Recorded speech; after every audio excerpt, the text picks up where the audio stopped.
Ready. I'm ready to go. Oh, I'm open already. Oh, good man. Beat me to it. Way Beat me to ahead the of you. punch. Listen to the sound. Oh, there we go. Welcome to Books and Beer. I'm Luke, and this is DC Alden joining me today to talk about his brilliant thrillers and to share, almost as importantly, mate, to share a beer. How are you doing? I'm very well. Cheers. Good health. Yes, good. It's a good I'm choice. going to take a drink actually because I'm gasping. It's a good choice, Estrella. I like that one. I'm quite a fan of that. It is a good one. When I'm not on my English beers, it's a tribute for me today. We always show what we're drinking, and if you're in the comments, you can tell us what you're drinking too. I can't do the ales. Fair enough. I'm not an ale man. I'm either a beer or a shorts, and that's it. What's your shorts? Once we get, we'll get onto the author bit in a minute. Whiskey or rum or no, they're all the fighting drinks. Oh right, whiskey, that kind of thing. No, I just drink. If I get pushed to shorts, I will drink vodka or gin. Believe it or not. Nice. No, loads of good gins now. Good gins are everywhere. It's been a real trend in recent years, isn't it? That every man and his dogs have got a gin company now. Yeah, absolutely. London's full of them. So I don't mind so much because it's pretty good. So yeah. Are you a Londoner yourself then? I am, yeah, but I've just moved out end of last year. So I live in Hampshire now, and I'm in the middle of the country. So which is absolutely beautiful. And I'm just looking out my window now, the field full of sheep, and it's lambing as well. So every time I look out, there's 3 new ones there. Does this mean, because your books are quite sort of gritty, aren't they? And all these. Does this mean you're going to start writing just like cozy mysteries set in Hampshire? Cozy mysteries and romance. Yeah. No, but I see where you're going with the inspiration thing. Yeah, that's it. No, I mean, it's the inspiration comes from the news, what you read, life around you. I'm quite into politics and geopolitics, how the world works, that kind of thing. And that's kind of like the inspiration for my books. And the people who work in those worlds as well. I think, you could just pass them every day on the street and you'd never know that they were up to their neck in all sorts. Oh, it's a fascinating world. I always used to love a TV program called Spooks. Yeah. I was in one of those episodes, actually. You were in one? I was in one, yeah. No I was way. I was in an episode where I forget the actor's name now, but he was an army officer, disgruntled army officer. And he decided that we were going to steal a nuclear weapon. So we shot it all out in the Tate and Lyle sugar factory out in East London. Most of it we shot in an underpass. That's where we actually stole the nuclear weapon, and then we shot the rest of it in the Tate and Lyle factory in East London. So fantastic, quite interesting. Yeah, it was good because like all the guys I was working with, all the extras, they were most of them were ex-military. In fact, they all were ex-military, and the actors. One of the actors, actually, the actor he's done really well for himself. He's a black guy, and I can't remember his name, but he's been in a ton of films. He's been in Jack Reacher films, and I think he was in a film called Selma, which was about the march, the civil rights march. Very nice guy. I think his name is David Awayo. Anyway, long story short. That day, those 2 days, absolutely freezing. I think we filmed it in February, and we were freezing to death in the back of this truck. And one of the production girls came along with a big quilt, and we thought, we'll all get under that. There you go, David. And he just wrapped himself in it, and that was it. The rest of us had to freeze. Star quality. Yeah. Well, he wasn't then, but look at him now. Yeah. That's really interesting, isn't it? Because you came to writing thrillers from a TV background then, did you? Yeah. So what happened was I've always loved films, and I tried for several years to get into films. This is pre-internet age, so you couldn't just email a company and say, look, here's my CV. You had to physically write to a company, a production company, get the address, try and find out a contact. And I wrote to probably about 65 production companies, all in all. And I think I got about 5 responses. And of those 5, they all said, no, thank you very much. And, I was prepared to sweep floors and all sorts. Anyway, long story short, year 2000 came around and I managed to get onto Band of Brothers, which was a HBO Second World War thing. And that changed everything for me. And I got my hands on some scripts and I started reading the scripts and then watching what the actors were doing. And I thought, well, this is what I want to do, And I went to film school after that and I wrote a couple of shorts and I gave the short to someone. Actually, it's my brother. And he said, oh, this is really good. He said, it's a pity you couldn't turn that into a book. And I thought, maybe I'll do that. So I started writing and this is every time I talk, Siri comes in. He thinks you're talking to it. Turn that off. Yeah. It is the NSA listening device. That's it. And so I started writing my very first book, which was Invasion, military thriller. And because that's what the short film was based on. The short film was based on basically a prime minister trapped in a basement bunker in Whitehall with his staff as basically the world goes to hell above him. And I thought, shorts are normally anywhere between kind of 5 and 20 minutes. And I thought, I'll cram in a good 15-minute, very fast, very kind of like explosive dialogue and lots going on in the background, plenty of camera movement, just make it kind of exciting. And but I ended up never doing that and just focusing on writing the book. And then I was working at the time, so I wrote the book. It was, in the end, it was 250,000 words, over 600 pages. It was a beast. Wow. And it's still available at that length, or have you edited? No, I've got actually, stand by. Stand by. He's wearing shorts as well. Look at that. Yeah, he's got shorts on. It's nice in Hampshire. Yeah. Actually, this room's roasted. That's the book. Where's the camera? There you go. There you are. Look at that that cover. I did that myself. Guess what? Yeah. So that book is like over 650 pages, and I edited it all myself. I got a couple of people to look at it and I had it published like that in that form, which was a huge mistake because by that time Kindle was just coming around, and it was just I should have waited. But who was to know that KDP or Amazon would start allowing you to publish your own paperbacks? So I got that done at huge expense and then sold them through Amazon. I had 1,000 done and I sold almost all of them. So you had them in your garage and were sort of just shipping them from people bought them? They were insulating the loft and one at a time. No, basically I sent them off in bulk to Amazon and they sold them as a third party. So, and that was it. And then as soon as I was able to get it onto Kindle, I did. But I mean, the book was huge then. And so what I did a couple of years later, once I had a bit more experience with writing and understanding how things work, how books work on Kindle and the size of books. And, because some people were like, it took me like 4 months to read it, and people, and as we've gone on, people just don't have the time now. Time is so precious to everybody.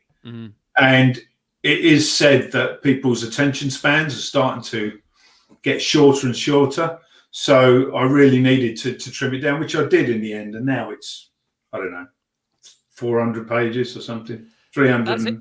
That's interesting because I thought that story was going to go a different way, in that because you come from screenwriting background, you would excel in writing short things, because screenplays are typically very, in terms of their word count, are short, aren't they? They're very dynamic. Every second on the screen is agonized over because it's so expensive and all of those things. But you sort of went the other way with that freedom and just pulled out something that was, that was epic. Well, that's debatable, but I mean, that was my first book. So, weirdly enough, people keep saying to me, that would be a really good film. I think that would cost hundreds of millions to make that. It's crazy. How many have you got on to write now then? What's your title? I'm on my 9th book now. Right. And funnily enough, it's a book in that series. So that'll be the 4th book in that series. I think I'll probably do one more in that series, and then I'm going to move on to something else. How many series do you write in then? I've got 2 series. I was never really into writing series, but as probably you found out yourself, with your, because yours is a series, isn't it? Yeah, absolutely. Yeah.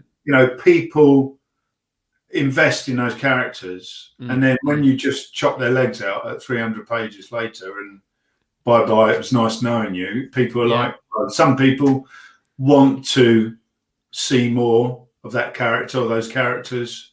And so and we're always told as authors, write a series, write a series because people love series. But I'm kind of drawn to standalone stories, really. Do you think that's sort of a generic trait with the place that with where you position your books and the books you write, in that they're all about a sort of crisis, aren't they? A geopolitical crisis, like the one we've seen in the last 18 months.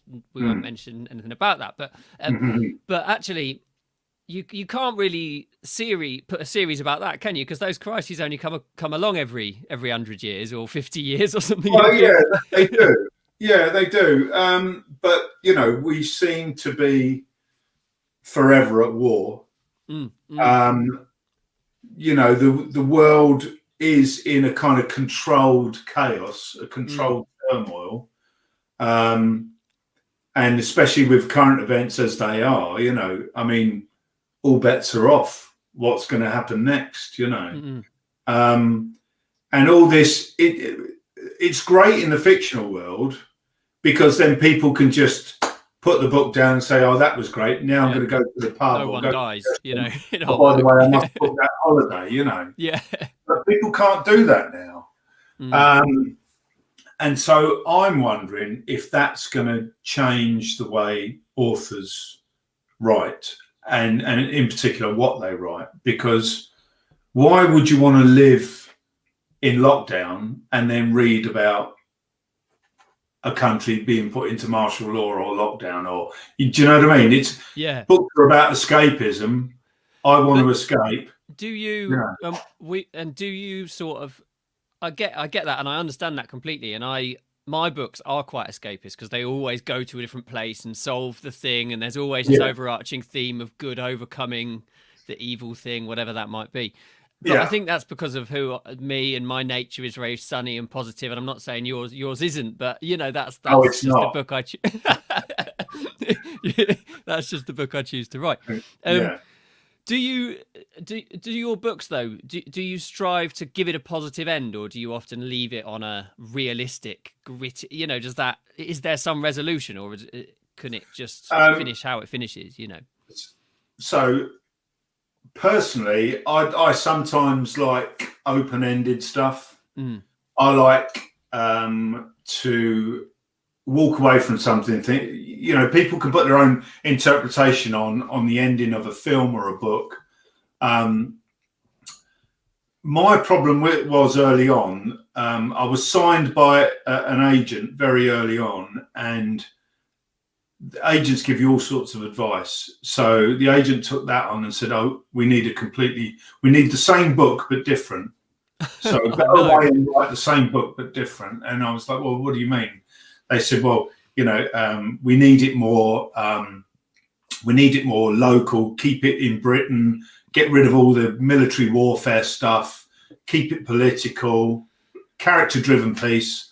Oh, and by the way, leave the ending open, because that leaves the ending open to a sequel. So I kind of went, oh, okay. So that book took me another 2 years to write, because effectively it was a completely different book.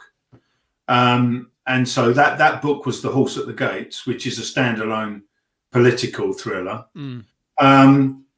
And I kind of left the ending open in that, but I really like the ending of it, because I'm not going to give it away just in case somebody decides to read it who's listening. I'm sure they will. But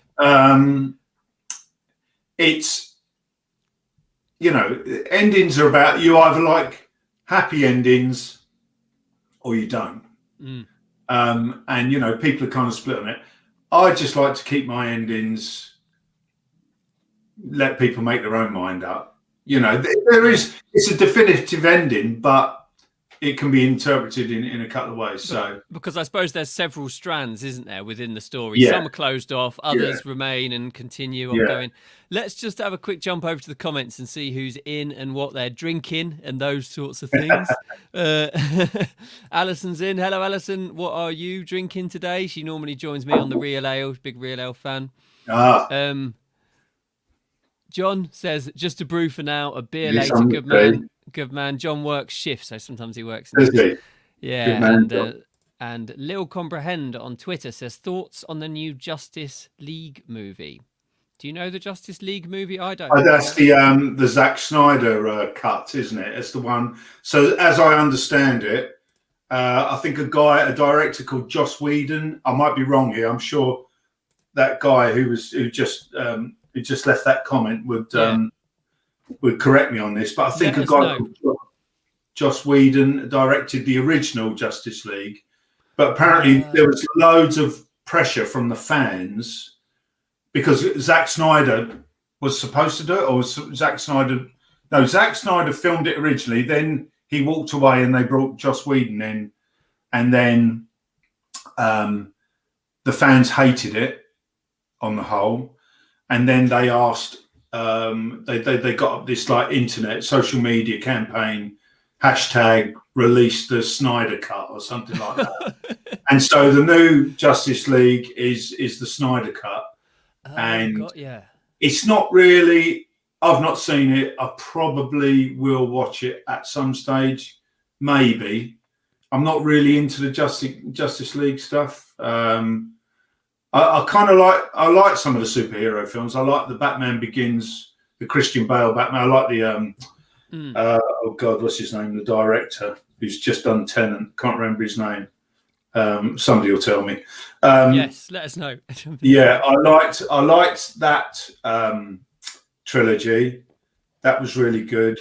I thought Superman, the Man of Steel, with our Henry Cavill, could have been really good, but it jumped into that halfway through super CGI thing. I would have much preferred to have seen, if I was directing it, writing and directing it, I would have had more about him growing up and being a superhero in disguise. That kind of thing.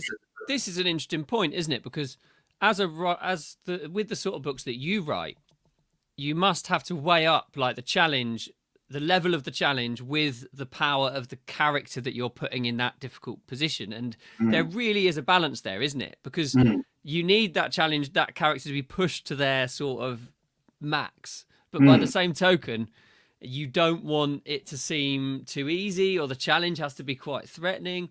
Yeah. How do you do that? How do you get that balance and still make it believable and not the big, this is CGI, this wouldn't happen, for people are folding their arms going, pfft. Yeah. Somebody recently reviewed one of my books, and they said what they liked about my books was the fact that the protagonist can't run for 12,000 miles without taking a breath. He can't get shot 5 times, and you know. I read a book recently by a very famous author, and the guy, one of the protagonists, gets shot twice. Now through the leg, and through the torso.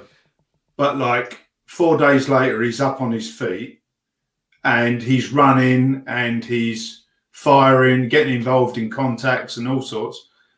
And for me, that's just not believable. Yeah. Because, you know, bullet wounds are massive, massive trauma to the body, and they take a long time to heal, especially if you get shot in the leg. But, you know, so, I mean, that's not the case for everybody. Some people have been shot in the leg and have walked away. But, you know, I like, when I write, I kind of, you know, if you're going to get a beating, you're going to get a beating.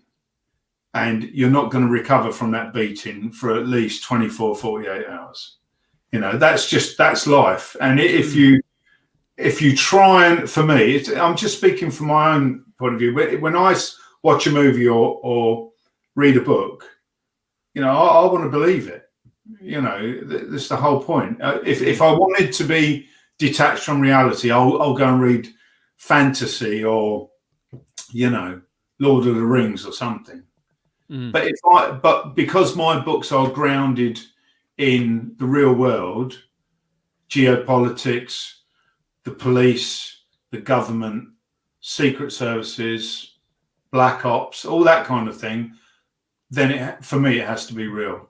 So I kind of temper my action with the consequences of that action, and then take the story forward from there. I suppose for you, because your books are all those things that you've just described, if you were to then have someone surviving from all of these things, actually someone would go around and say, oh, well, I didn't believe that, so maybe I don't believe everything else he's talking about. Do you know what I mean? Maybe I don't believe that all this is possible as well. Yeah. Do you have like not a political point, that's the wrong word, but do you have a point in your mind that you're trying to make to the reader? You know, are you trying to get them to be more questioning of authority or of establishments and these sorts of things? Is that an intention that's in your mind, or is that just a nice side I effect, guess you know? I guess in some ways it's like a personal question. I'm doing the questioning. Yeah. So what's the reason we write books? I can't speak for you, but I would imagine you write books because you love travel, you love adventure, you like and have been to many of the places that you write about. They've inspired you, so therefore you write about them and you concoct a story around them.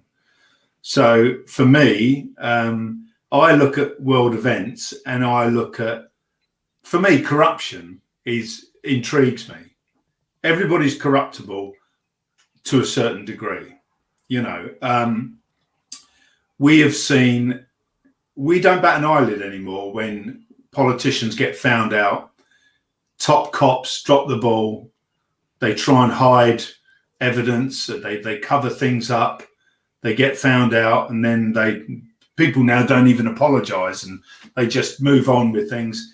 And nobody's held to account anymore. And I find that fascinating because in the past, back in the day, and I'm talking about before the internet, if a politician was discovered having an affair or doing a line of coke at a party, that would be it. Their career would be over. Do you remember those great videos of the politician with his wife standing in front of his house, apologising to the cameras that you used to see on like 90s TV fairly regularly? Yeah. Oh, I'm really sorry that I've done this. But you're right, you don't get that anymore, do you? You do not get it. I mean, you know, regularly politicians in the 70s and 80s used to resign over what we would class as ridiculous things now, like having an affair or, you know. But now you can actually, I mean, for a good case in point at the moment, Governor Cuomo in New York. Now, he has been accused by now, I think it's 7 women of indecent advances, assault, you name it. The guy just refuses to resign, and he's just carrying on as normal. And I find that, how has that person got so much power that they can just fly in the face of public opinion? So in a way, your intention is to bring them down. Is to have people think, hold on a second, this is like this person in reality, or this Yeah. person in reality. Why is this the case?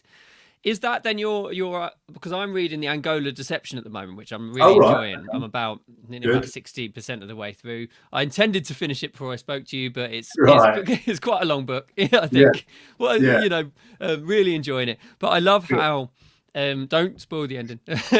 I love how your main character Roy is just a normal guy. Do you know what I mean? He's a bit of a guy in a bad situation. He's very average. He's not got superpowers or particularly. Maybe that'll be revealed in the final third. I don't know when he flies away or something. But as far as I know so far, he's not got superpowers and whatever. So perhaps by doing that and putting him in this really difficult situation where he's uncovered this bad thing,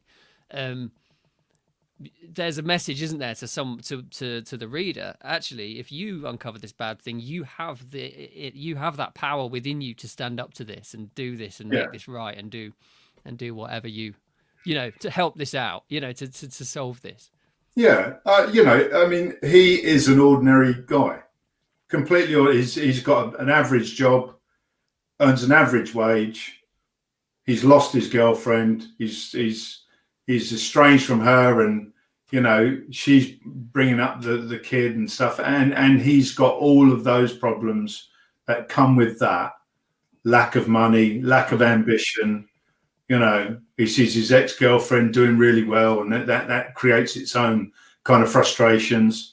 And he lives on a sprawling council estate, and all of a sudden he finds himself in serious trouble from the worst type of people, and he wonders how he got there, but more importantly for the reader, how he's going to get out of it, And then, of course, you've got all the geopolitics going on in the background that will come to affect his life.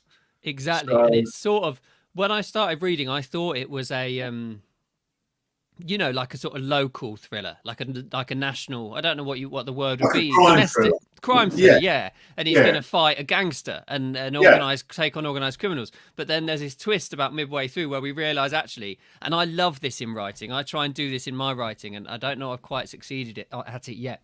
Where you think it's going down this path and it's this bigger story, and all of a sudden, like, the camera zooms out and the story just becomes much bigger than you anticipated it being at the start. And I think that's a really clever trait, to have done. I think maybe that's something that you've learned from your film writing and those sorts of things, because that is something that I've seen in TV frequently, but less often in books. Yeah.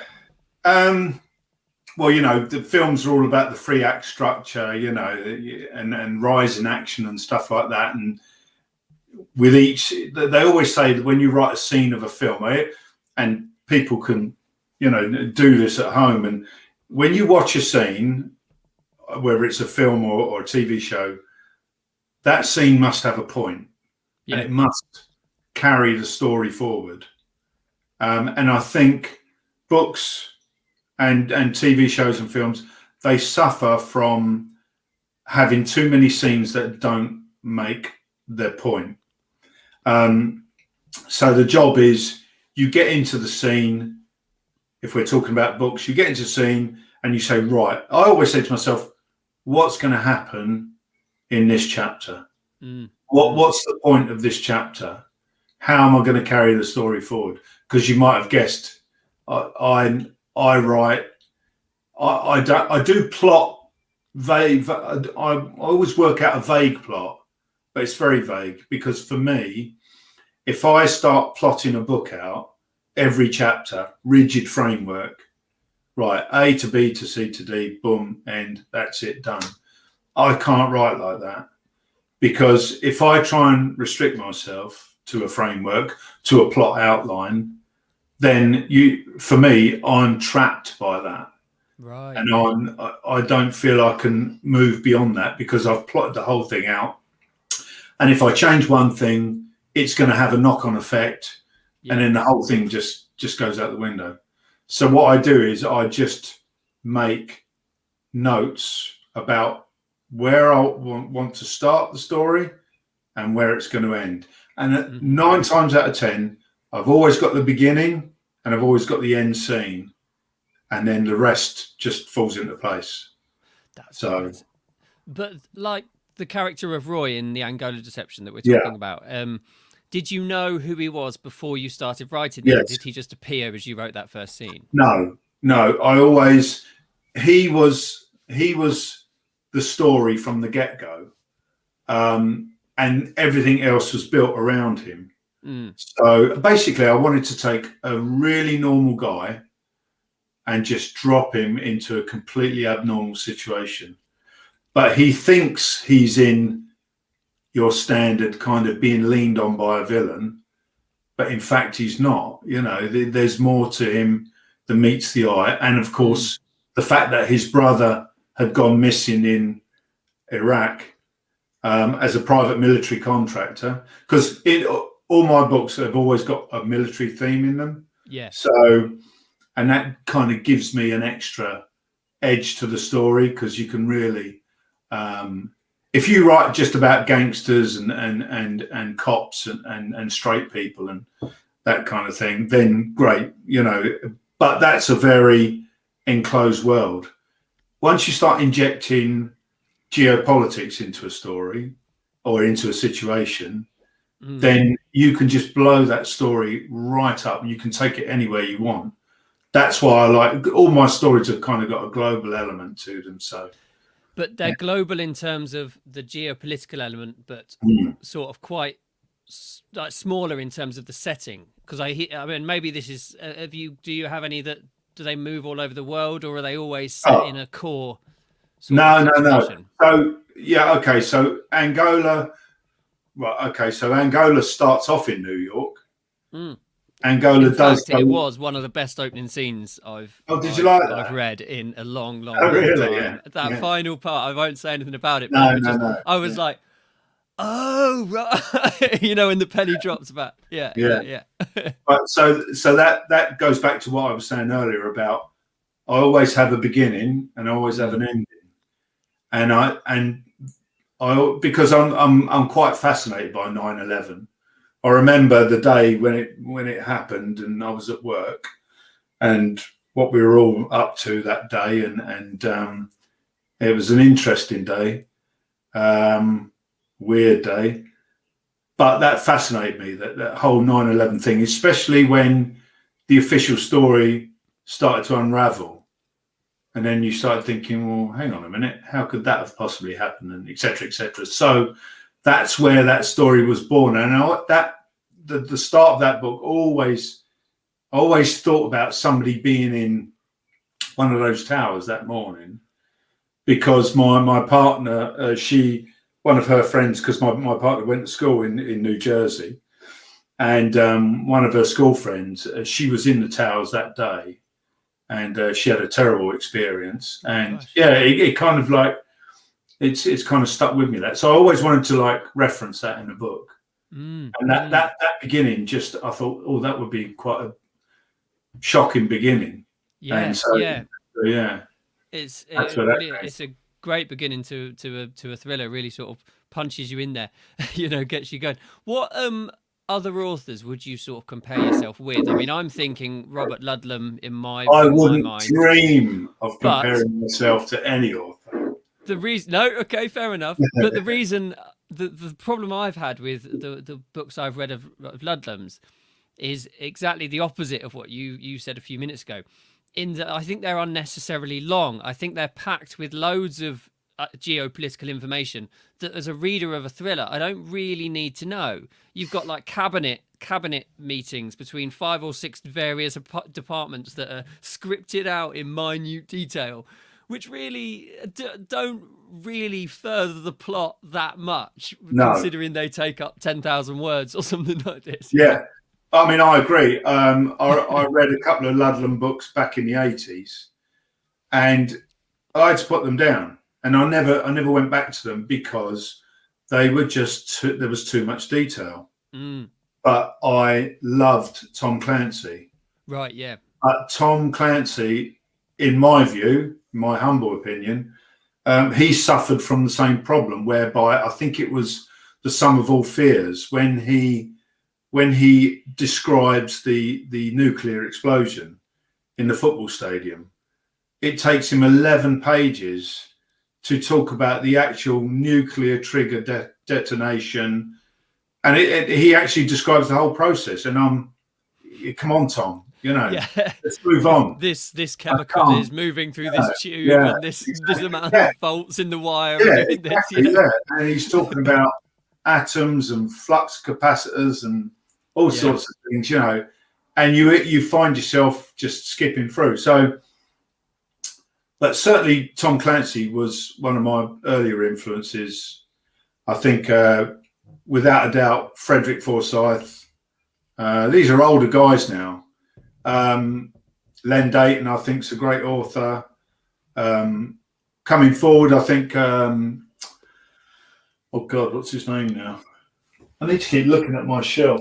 I should have primed you for this. Yeah. Who am I reading at the moment? No, can't think of his name. It will come to me in a minute. That's the trouble. Shout out when it does. Yeah, I will. Yeah. But yeah, those guys I've just mentioned are just fantastic authors, I think. And you kind of, and of course they were writing in an age when there was no internet, so I wrote a sci-fi book recently last year. And it's based on a true story about an alleged UFO crash in Wales in 1970. But I dialed it back 10 years, my story, because I didn't want to write a story where there was any technology that could interfere with the characters. You know what? I find this as a massive issue because I spend most of my time in the early parts of books because my characters go and find missing people, and I find most of my time working out ways for them to have lost their phones or have abandoned technology in some way, because otherwise it's just like, oh, here he is. What? That's not a funny story, is it? Oh, there he is on Facebook. Yeah, drop a pin. Found him. But you're absolutely right. That must be really difficult. What you're doing. It's interest. It's an interesting one. Sometimes they get stolen. Other times, sometimes they leave the phone somewhere to track someone, and then that person goes off. They leave in one book. Leo leaves it in the car of someone he's trying to track. So then they can't communicate, the two main characters, and they're going off in various places. The present one I'm writing, which I'm writing at the moment, which is set in Riga. The guy that's sort of helping them on the ground is for good reason a big sort of, I want to say, not really conspiracy theorist, because it's true in terms of the fact that he thinks there are things at play that shouldn't be at play with old Russian contacts and Soviet contacts doing things. So as soon as he meets them, he confiscates their phone and says, if you want to talk to me, we're putting these in these lead box under the sink where they can't do anything. And obviously they say, yes, fine. Yeah. And so then for the rest of the story, they haven't got access to that technology, but it's a real issue. So that I was going to ask you, actually, would you think about setting a book in another historical time? Because would you say sort of the golden age? I suppose maybe not that word. The golden age of though your sort of genre would be that's the sort of 80s, 90s, even earlier, the 60s with the Cold War and all these sorts of things, these political things going on. Definitely, I think people were more imaginative. Like spies back then, dead letter drops, chalk marks on walls, cars parked the wrong way, windows down, curtains drawn, all these kind of little markers that spies back then and people who covert operators would use to kind of operate in a hostile environment. Whereas today, I mean, like you, I've spent this morning when I was doing, as I told you before we started, I was doing some writing, and I had to work out. I was doing basically. This guy had a satellite phone, so I had to research the right satellite phone that connects to the right satellite network that would at the right time. At the right time, that would give him coverage between the two countries I'm trying to communicate with. Because not all satellites will connect to all countries. For example, if you wanted to ring somebody in China on a satellite phone, there's only one satellite you can go. And people who don't write might think, well, who cares? No one will ever know. They do know. And they will let you know that you've made a mistake. Yeah. Because readers invariably love to go, oh, no, you've got that wrong. And then next minute they're emailing you, you made a mistake. I've had that a few times, not many, but because I always try and be as accurate as possible. But when sometimes it's nice that actually, I think I don't mind getting those emails because it shows that someone really cares about what you've written, don't they? True. Yeah, I got one about the color of taxis in New York, because if they're on Kowloon, they're one color. If they're on Hong Kong. In Kowloon, they're on one color, and in Hong Kong Island, they're a different color. And I just got them muddled up, and I was like, okay, I'll change it. It took 5 minutes, went in, changed it. It was up again. That's the beauty of the publishing process that we involved. It's not 5 minutes, is it? Because you have to change it in the file. You then have to upload that file to Amazon. You then have to change the paperback file, upload that file to Amazon. And what are you going to do about the audiobook? I know, that's true, isn't it? It does. Yeah. Those things do happen, but ultimately, But I suppose with historical stuff, if you're writing in a different time, that would be even more difficult, wouldn't it? Because there would be a real discussion going on about. Yeah. Well, I'm an expert in the Tudors. You can't say this. I think if you're writing historical fiction, i.e., anything before the 20th century. Then it becomes very niche, very specific. And I think, you see a lot of romance, the old bodice rippers, they don't delve too much into the history of it. But God, you've got to get everything right. You've got to get the food right, the travel right, the clothes right. When I wrote the UFO book, that's set in 1963, which meant there was police never had radios. They had to drive to a phone box, and phone boxes were few and far between. Houses didn't have phones. Well, most houses didn't have phones, particularly in rural Wales. And to be honest, as a writer, it was a breath of fresh air because I wasn't constrained by all this technology. If something crashes 10 miles in the middle of nowhere, it's going to take a while to get there. And when you get there and discover it and you're on your own, it's going to take another while for anybody else to find out about it. So you kind of got that time as a writer to build a much richer picture, I think, without getting bogged down by the technology. It's a real... Yeah, I agree with you that is a real sort of issue. I heard an interview with a children's author that said a similar thing, and they said that their biggest problem is trying to get the child away from the parents in the book, of course, right? Because the parents are their protectors in the same way. In many ways, we see technology as our safety net, don't we? And actually, if I recently left my phone at home for a day, and you were like. I was like, this is great. Yeah. This is brilliant, but for the first sometimes hours, I don't even switch mine on sometimes. I certainly don't have my phone on when I'm working. No, ever.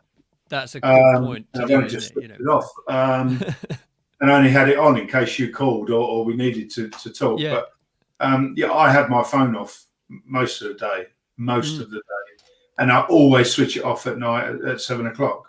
It's a good idea. It's a good way to because I can't be done with it, and if people need to get in touch with me for any specific reason, they know how to, and but writing about technology can be even if you were writing like a crime book, like a police procedural, the way that police investigate now is completely different to the way they investigated.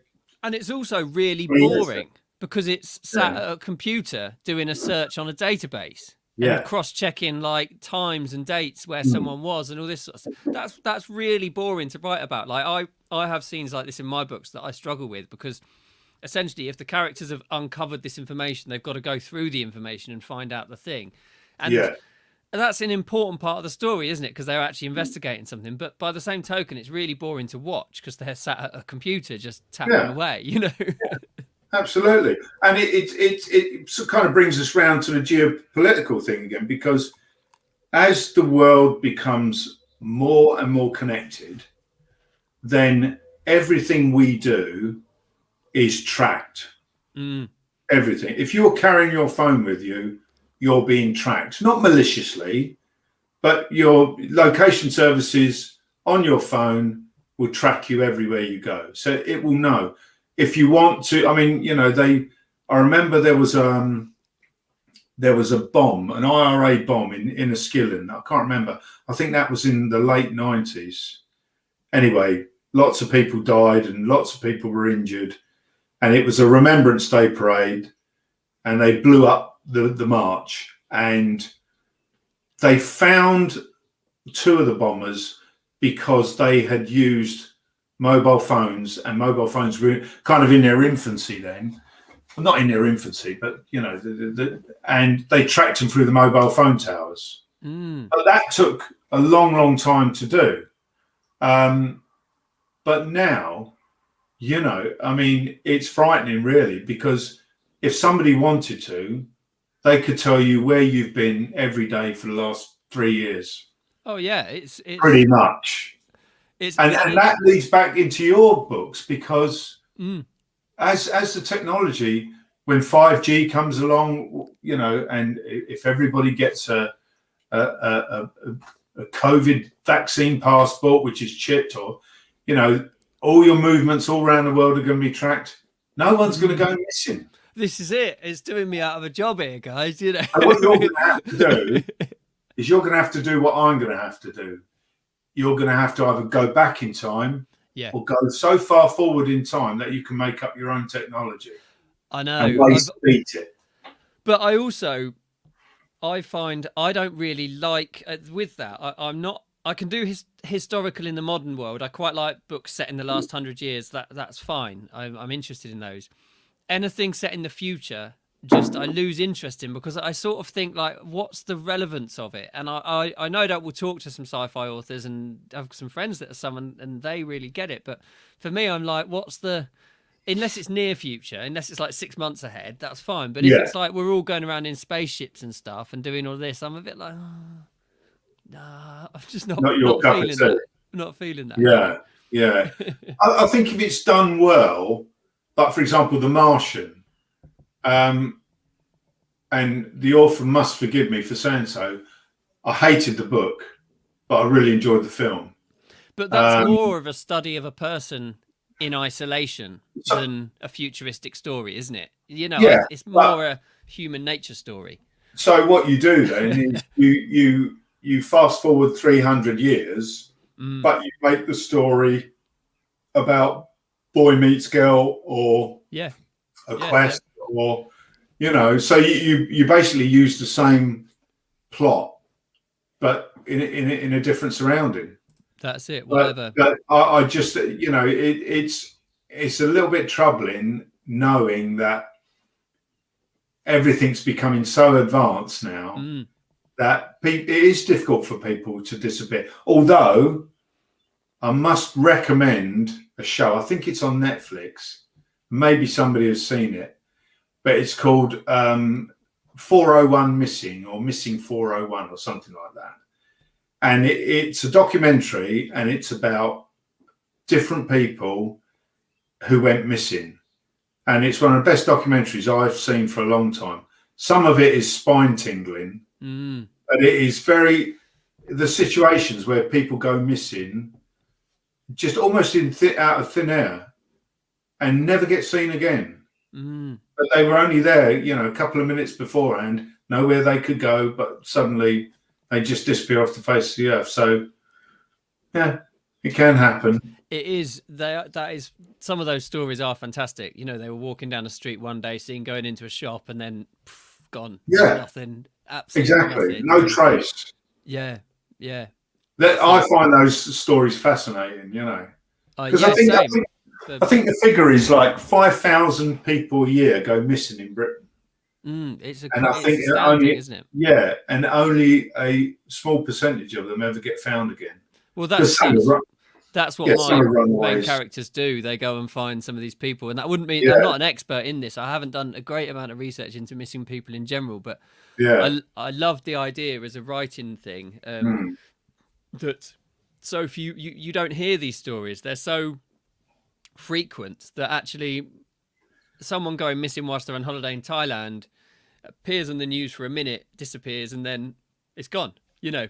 And you don't know where that's gone or what the Well, I mean, that's the thing, because I guess for your books and for your characters, the fact that they go missing in a third world country, then that gives you a lot more scope, because those places, apart from the big cities, they're not as connected in the countryside. Yes. People aren't as technically proficient, and also you've got poverty. And poverty is a great motivator for things like murder and kidnap. And what I always try and do, actually, linking my books quite closely to yours, is set them around a bigger issue.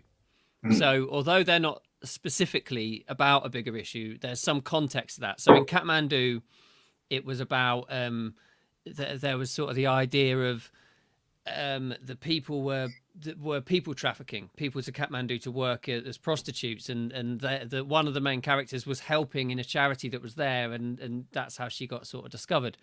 And in Hong Kong, it's about sort of overdevelopment of places, kicking out the traditions and the working classes of people because they want to build high-rise skyscrapers and that sort of thing. So redevelopment to the extreme.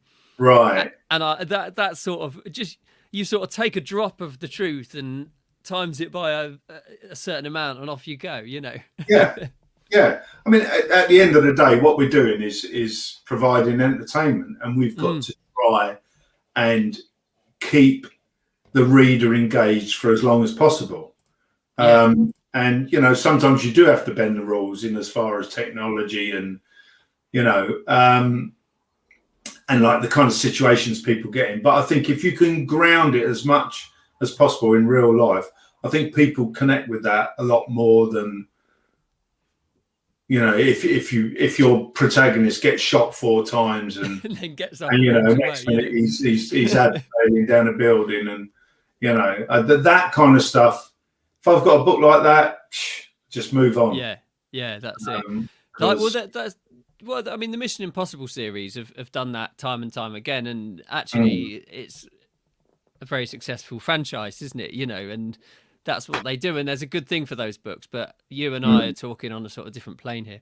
Yeah. Do you have then with your series? Is it about a particular character that follows through the series, or is it about like a department? Because I know some people do in your sort of genre. They do like, I'm thinking, what's it called? Line of Duty. It's all about the department, isn't it? The investigations department. C12 or whatever it is. Yeah. I only watched the first season of that, and then half of the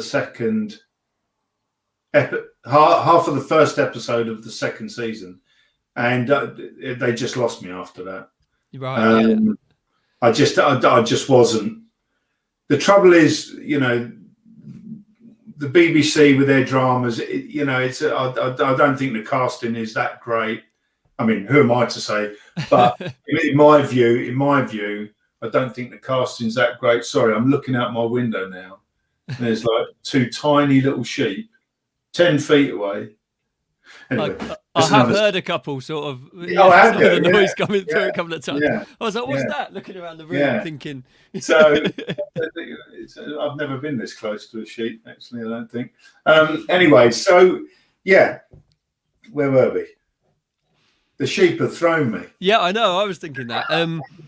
The casting, character. Yeah, so within... line of two. Yeah, I mean, no, so for example, you're reading Angola at the moment. You will be amazed where it goes next. Oh, I'm excited about that. I'm going to because this evening. So what I like to do with series or follow-on books is I like to take a thread from the first one, weave that into the story of the next book, but then just transplant new characters in. Okay, so it's the same world, but the characters have changed. Same world, and then maybe one character has a tenuous link into the second book. Yeah. But then I'm writing a different story, a different book.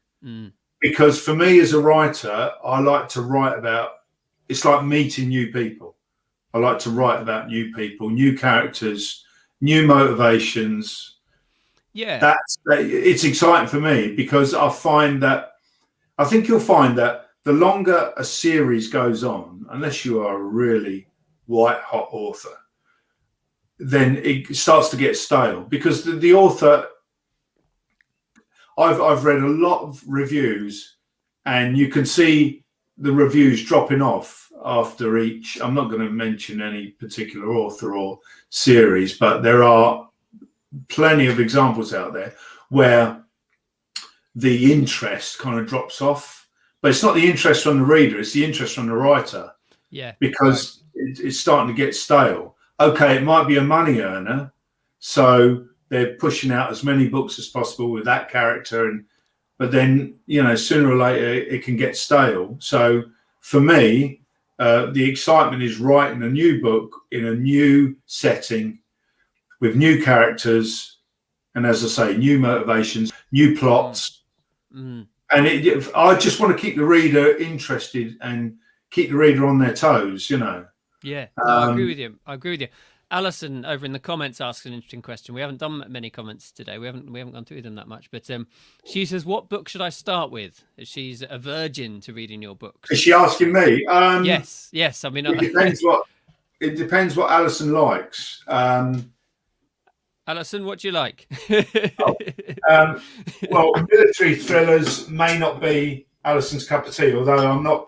I mean, I think a lot of ladies do like the Invasion series because it's not all guns and weaponry and big label items like aircraft carriers and stuff like that. There is a lot of character driven storylines in there.